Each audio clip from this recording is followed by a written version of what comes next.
বিসমিল্লাহির রহমানির রহিম। দয়াময় পরম দয়ালু আল্লাহর নামে।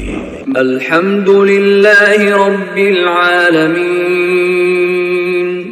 সকল প্রশংসা জগৎ সমূহের প্রতিপালক আল্লাহরই। আর রহমানির রহিম। যিনি দয়াময় পরম দয়ালু।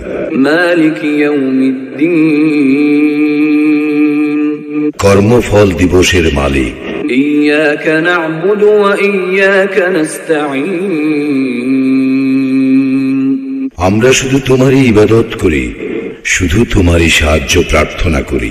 ইহদিনাস সিরাতাল মুস্তাকিম। আমাদেরকে সরল পথ প্রদর্শন করো। সিরাতাল্লাযীনা আন'আমতা আলাইহিম গায়রিল মাগদুবি আলাইহিম ওয়ালাদ-দাল্লিন। তাহাদের পথ যাহাদেরকে তুমি অনুগ্রহ দান করিয়াছ, তাহাদের পথ নহে যাহারা ক্রোধ, নিপতিত ও পথভ্রষ্ট।